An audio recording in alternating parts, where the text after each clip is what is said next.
I asked my friends a couple weeks ago if they wanted to come with me to this early Shazam screening, and they said they would. But when the day came, couldn't make it.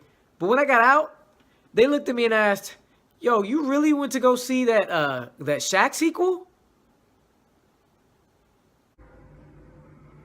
Boy, if you don't get Shazam, not Kazam.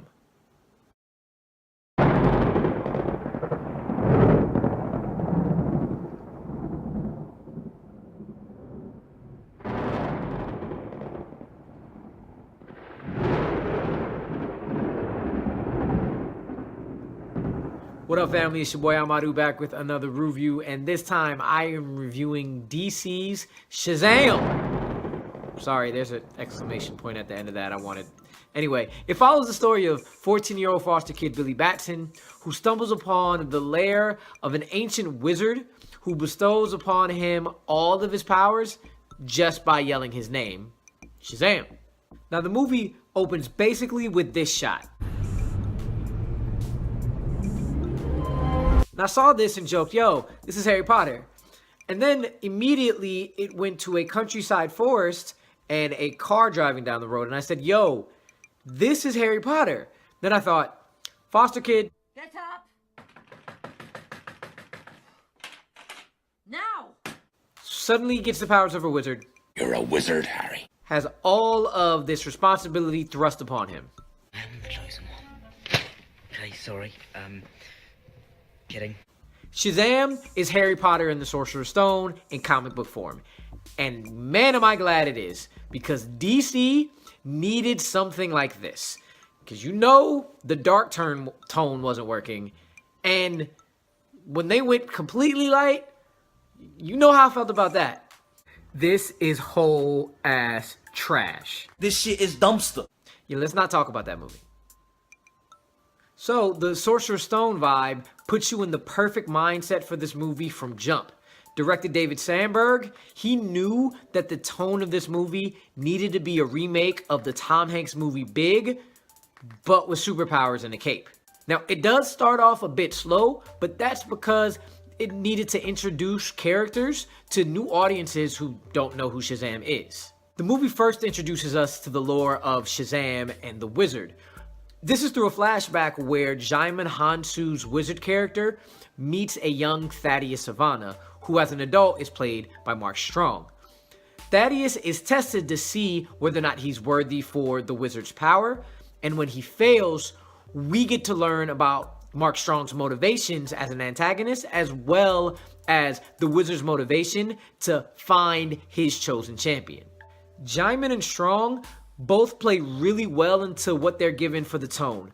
You can visibly see how much fun they're having, but they also bring a lot of their acting weight. So even in the moments of humor, you can tell that their characters are extremely powerful and not to be messed with. Next, we're introduced to Asher Angel's character, Billy Batson. His life in foster care, his journey to find his mom, and being introduced to his new family in the film. This is where the heart of the movie lies. Every moment with the foster family is extremely heartwarming, especially with the foster kids.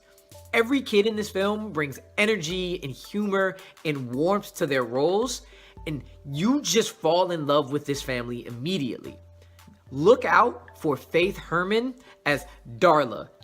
She is the cutest thing on any digital screen anywhere right now. You just want to go up to her and give her hugs and kisses, and at the end it's a happy ending. Aww. Cute. She's our little sister. She's everybody's little sister. But the key relationship here is between Billy and his superhero encyclopedia of a foster brother, Freddie, played by Jack Dylan Grazer. Now, at first, I was getting a little worried that Grazer was gonna overdo it with the sarcasm and play an overblown version of his character from It.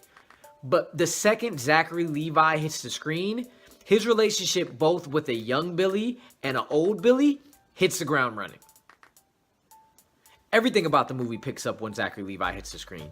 He was born to play this role, as much as Robert Downey Jr. was born to play Tony Stark. He's hilarious and fun, brings all the kid-like energy, especially in his back and forth between him and Mark Strong and him and Jack Dylan Grazer. You can tell that there is a 14-year-old playing adult in Zachary Levi's body. If they were to remake Big, Zachary Levi's the one that I would choose. He should play the role. Him or John Krasinski. I get those two confused a lot. I always didn't know who was Chuck and who was on The Office. Hey. Even with the slightly slow first 20 or 30 minutes before Zachary Levi hits the screen, this movie is great. It might be the best DCEU movie. If not the best, very well might be my favorite. The action is exciting, the pace is upbeat, the tone is perfectly balanced. It's the perfect blend of kid sensibility with adult tones. Adults, kids, grandmas, everybody will have a lot of fun with this movie. It's awesome. Whatever you want to call it, awesome, exciting, entertaining, whatever, it's awesome. And biggest reason is the second you start to think, this is too much of a kid's movie, it throws somebody's head getting chopped off and eaten full on the screen. And you're like, oh, all right. Like, even more so than they did in Venom.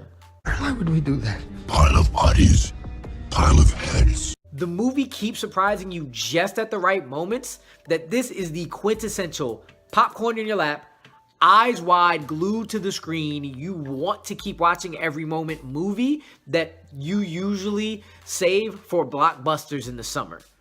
With that, I'm giving Shazam,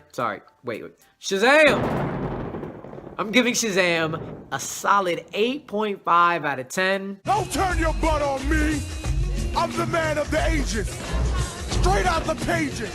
Hang on, I'm contagious, outrageous, spontaneous. You can't contain this. I am Shazam. Alright, family, that was my review for Shazam. Sorry, no more. That was my review for Shazam. Let me know when you see the movie what you think in the comment section below. Where do you rank it in the DCEU movies? Yes, I do like it more than Wonder Woman. For those wondering, I like it more than Captain Marvel too. Like, comment, share, and subscribe. As you know, the written reviews in the link below. I'll see y'all on the next one. Peace.